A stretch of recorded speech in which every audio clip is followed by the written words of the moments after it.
In this economic diversification, we are very, very serious about it.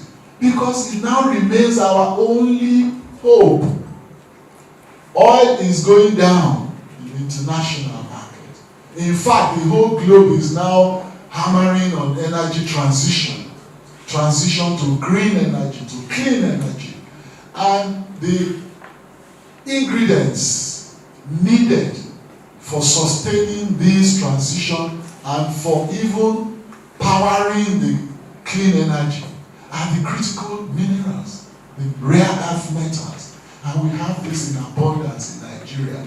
And that is why when I resumed here about 18 months ago, our first priority was to look at the entire landscape and look at what existed before, see the challenges, and profile solutions which we encapsulated in our 7-point agenda.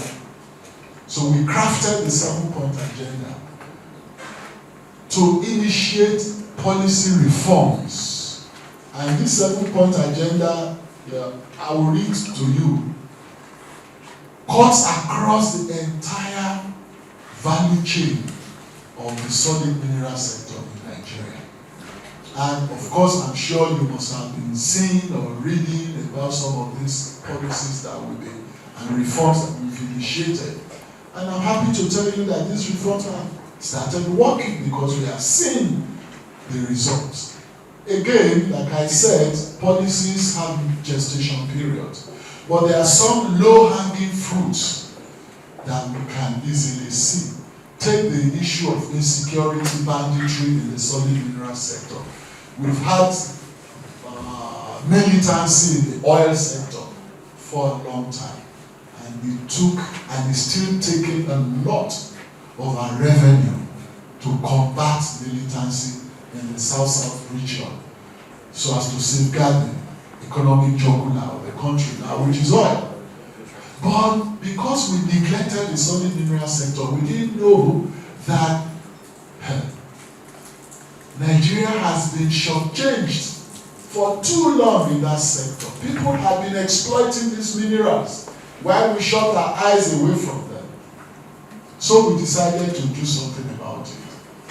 And that was what led to the creation of our mine marshals, which we did a year ago. And they've been working religiously. And honestly, a few weeks ago, we had their 1-year anniversary. And when I looked at the statistics, I became personally satisfied that that policy is working. Within 1 year of its establishment, the mine marshals have apprehended, arrested over 300 illegal miners, have recovered over 98 mining sites from illegal operators and restored back to their legitimate owners, apart from various arrests. And as we speak, over 150 of those arrested are undergoing prosecution in the various courts all over the nation. And at the last count, we've secured conviction, over 9 convictions, including foreigners, have been convicted. And of course, in combating illegality in this sector, that mine marshals constitutes our coercive measure. But we also have that we cannot employ coercive measures alone, because we live in our society. There are a lot of our people that maybe through unemployment or through the vagaries of life, they have to make a living. And then they resorted into either illegal mining, artisanal mining, and all that. So we also created a persuasive measure to complement the coercive. And that is the encouragement of these people to form themselves into cooperative societies, through which they will no longer be illegitimate or illegal. If they form themselves into cooperatives, they become legalized, they become formalized, they become structured.